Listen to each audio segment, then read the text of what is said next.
To deal with the syndicate, a group of power and the influential leaders from within the Congress, the syndicate party played a role in the installations of Indira Gandhi as the Prime Minister by ensuring her election as the leader of the parliamentary party.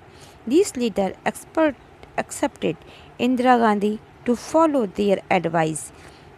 Gradually, however, Indira Gandhi attempted to assert her position within the government and the party.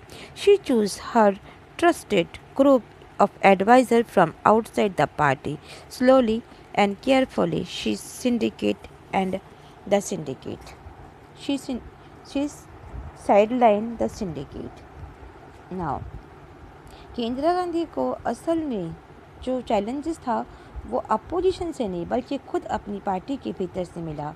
उन्हें syndicate से निपटना पड़ा। Syndicate Congress के भीतर एक ऐसी powerful और effectively leaders का समूह था जिसमें सिंडिकेट ने इंदिरा गांधी को प्राइम मिनिस्टर बनने पर इम्पोर्टेंट रोल निभाया था। उसी ने इंदिरा गांधी को कांग्रेस के संसदीय दल के नेता के रूप में भी चुना और ये निश्चित किया था कि सिंडिकेट के लीडर्स को उम्मीद थी कि इंदिरा गांधी उनकी एडवाइस पर अमल करेगी। पर Indira Gandhi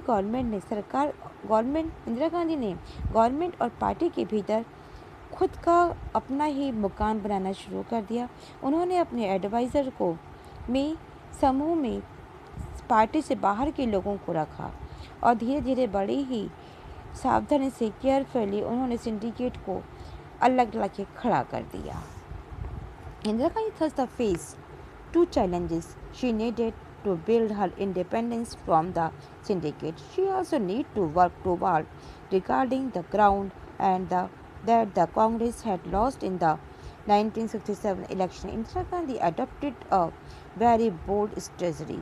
She converted a simple power struggle into an ideological struggle. She launched a series of incentives to give the government policies a left orientation. She got the Congress Working Committee to adopt a 10-point program in May 1967. The program includes social control of bank, nationalism of general insurance, calling in urban property and income, public distribution of food gain, land reformer, and the provision of house sites of the rural party.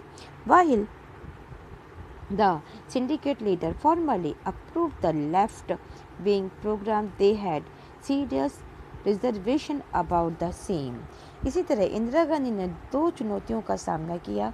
उन्हें syndicate के effect से independent अपना खुद का काम करने की ज़रूरत थी। कांग्रेस ने 1967 में जो इलेक्शन हुई उसमें अपनी खोई हुई प्रतिभा या अपना खुद का इफेक्ट खो दिया था, उसे फिर से हासिल करना था। इंदिरा गांधी ने बड़े ही साहस से अपनी खुद की स्ट्रेटजी या आइडियोलॉजी स्ट्रेटजी बनाई।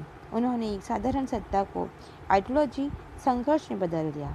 उन्होंने गवर्नमेंट की पॉलिसी को चेंज किया और कई नए कदम बढ़ाए।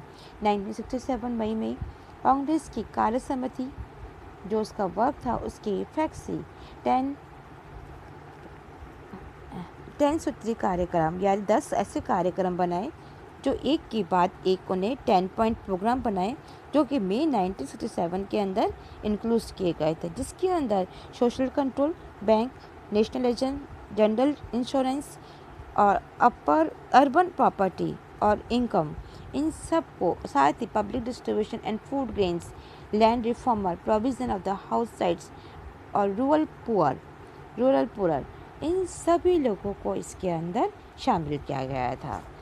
जैसे कि बीमा करना, राष्ट्रीयकरण करना, शहरी संपदा और आय में पॉलिसीमन करना, खाद्यान्न का राष्ट्रीय वितरण करना, भूमि में सुधार करना और गरीब लोगों को देखभाल करना और साथ ही जिनके पास घर नहीं है उन्हें घर देना।